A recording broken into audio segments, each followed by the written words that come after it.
Smart सुगरणींसाठी smart kitchen tips. क्रमांक 1. कोमट केलेलं अक्रोड तेल डोळ्याखाली असलेली काळी वर्तुळे कमी करण्यास मदत करते. याचा वापर केल्याने डोळ्यांना आराम मिळतो. क्रमांक 2. बद्धकोष्ठता व पित्ताचा त्रास टाळण्यासाठी रताळी उकडून खा.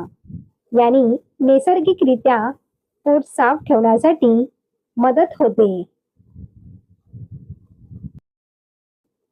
क्रमांक 3. दररोज सेंधव मीठ खाल्ल्यास पोटफुगी, पोटदुखी, गॅस यासारख्या पोटांच्या समस्या होत नाहीत. क्रमांक 4. जर तुम्हाला जळवात असेल तर रक्तचंदन उगाळून पाण्यातून प्या.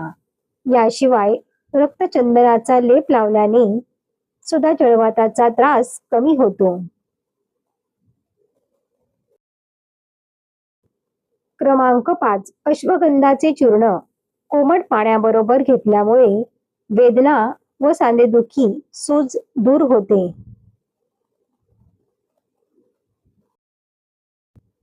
क्रमांक 6. गव्हाच्या पिठात कोरड्या सुपारीचे काही तुकडे ठेवल्यास पिठाला चांगला वास राहतो आणि पीठ जास्त दिवस टिकते.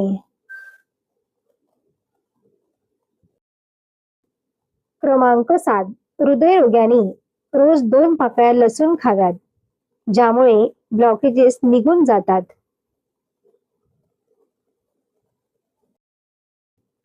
क्रमांक 8. एरंडेल तेल झोपताना त्वचेवर लावले तर सुरकुत्या कमी होतात. क्रमांक 9. चामड्याचे शूज घातल्याने तुमची दृष्टी तेज होते.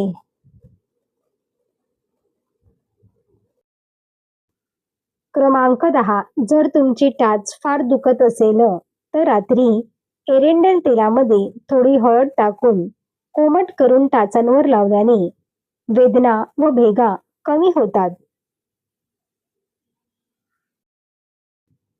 क्रमांक 11. जायफळ दुधामध्ये घासून जर त्याचा लेप चेहऱ्यावर लावला तर पिंपल्सचे डाग कमी होतात.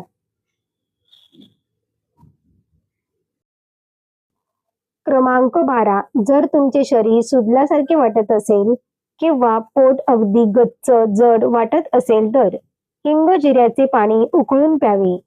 याने सांधेदुखी व पित्ताचा त्रास कमी होतो. क्रमांक 13. अंग दुखत असल्यास वाळवलेली हळद दुधात घालून प्या किंवा सुंठ, हळद आणि खसखस दुधात उकळून दररोज रात्री पीत जा. असे केल्याने सांधेदुखी व पाठदुखीपासून आराम मिळतो.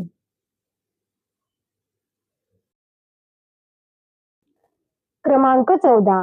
तुम्ही जर वजन कमी करायचा प्रयत्न करत असाल तर दररोज सकाळी 2 लसूण पाकळ्या कच्च्या चावा आणि त्यावर 1 ग्लास लिंबू पाणी प्या. असे केल्याने झपाट्याने वजन कमी करण्यासाठी मदत होते.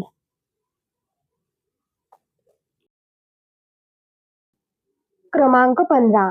2 चमचे धने पाण्यामध्ये चांगले उकळून घ्या आणि हे पाणी दिवसातून 2 वेळा नियमितपणे पिल्याने शरीरातील वाढलेले कोलेस्ट्रॉल कमी होते.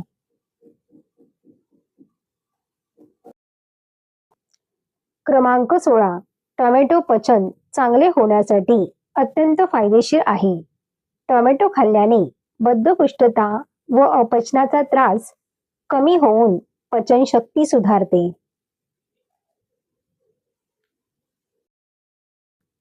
क्रमांक 17. जर तुम्हाला श्वासाला त्रास होत असेल किंवा कडक संडासला येत असेल तर लोण्यात साखर विरघळवून खा. आराम मिळेल.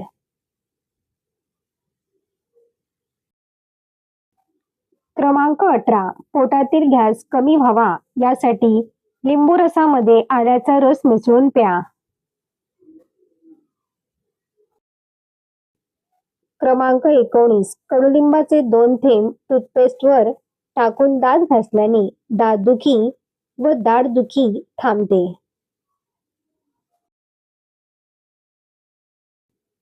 क्रमांक 20. पोटात सतत गुडगुड आवाज येत असेल तर जेवण हळूहळू चावून खा. जिरे, बडीशेप, पाणी उकळून प्या. जास्त गॅस निर्माण करणारे पदार्थ खाणे काही दिवस टाळा. सर्व टिप्स तुम्हाला आवडले असतील तर व्हिडिओला लाईक करा. असेच नवनवीन व्हिडिओ पाहण्यासाठी चॅनलला सबस्क्राईब करा. धन्यवाद.